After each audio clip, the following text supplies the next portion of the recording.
Hey guys, welcome back to the Friday Vlog, where we discuss activity that goes on here with the BuzWeaver channel.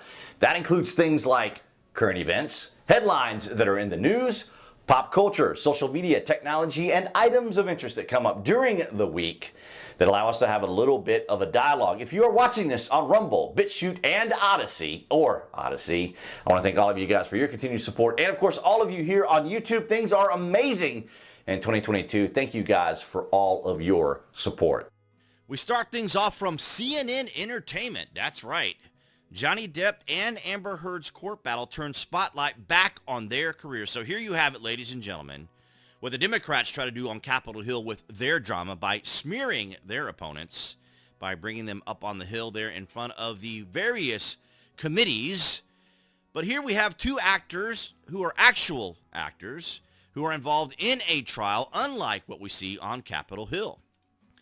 Actor Johnny Depp and Amber Heard, best known perhaps for their performances as a swashbuckler and a sea warrior, respectively, currently find themselves starring in a contentious defamation trial in Virginia.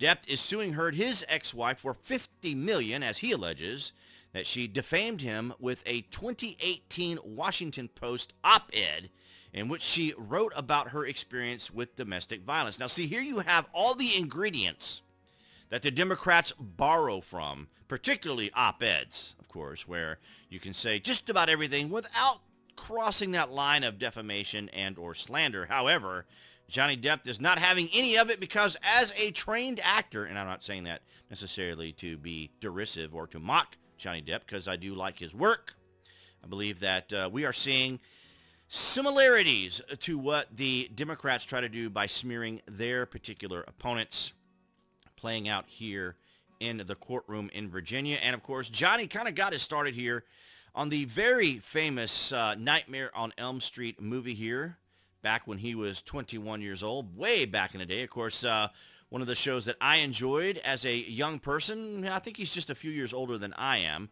21 Jump Street, that was from 1987 to 1991. And here's Heard in Hidden Palms, kind of getting her start, and she also appeared in the Playboy Club.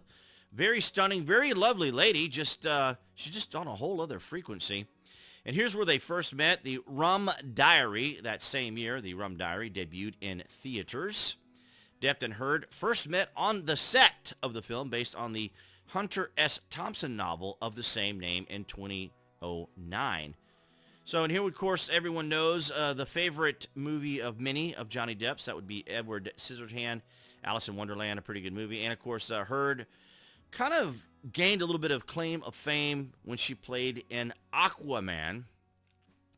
And so, so the trial is playing out, but it is getting interesting and more engrossing, I guess you could say, because here we have from TMZ, yes, of all particular periodicals to refer to, Amber Heard has donated way less than the $3.5 million pledge so far, ACLU says in Depp trial. So all of the truth is starting to reveal itself. It's all coming out. I love her expression here. It's absolutely stunning.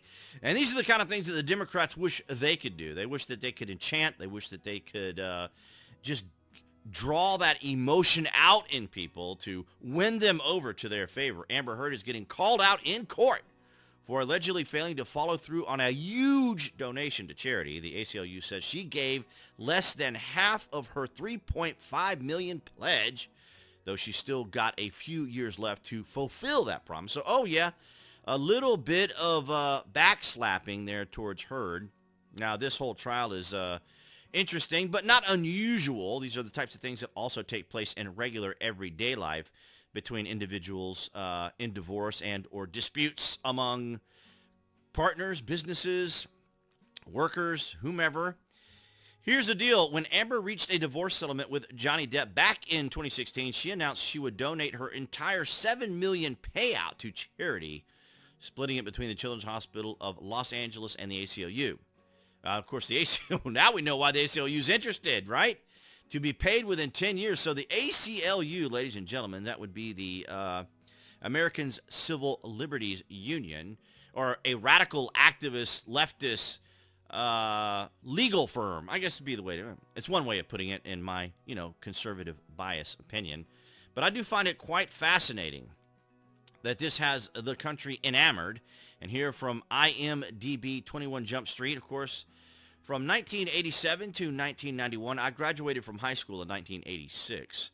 So all of these amazing shows, amazing movies were all coming out around the time, of course, that I was a young man in my teens and going into my early 20s. And, Johnny really has an amazing presence, don't they? Both of them have an amazing presence, that sense of charisma about them, the way they carry themselves. They're very, very well-trained actors, so they know how to hold themselves. They know how to, capture people's attentions and garnish that attention that some people just kind of dream about, being able to have that sense of prowess that just, it's very stunning. And they're both attractive people, as it were, which explains why they're in Hollywood and doing the work that they do, right? These are the things that we project through as those watching. Maybe sometimes we kind of just appreciate and value that we can be entertained by this sort of content.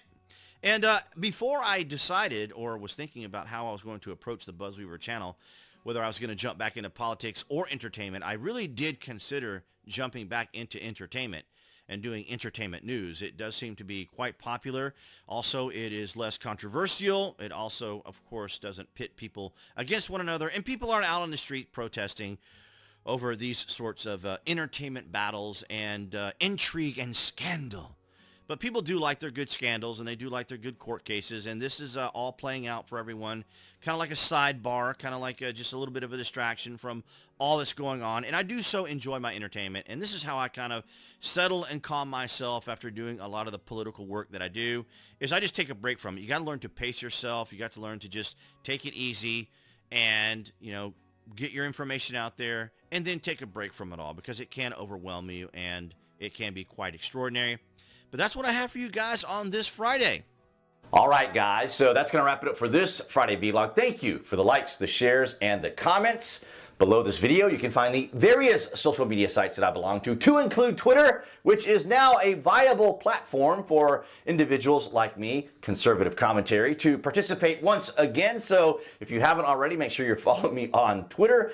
And of course, appearing there on the screen for all of you guys on YouTube, that would be the channel icon. You can click on that to subscribe, as well as click notifications. That way you'll know when there's content here on the channel. And I'll see all you guys right there behind that camera next week.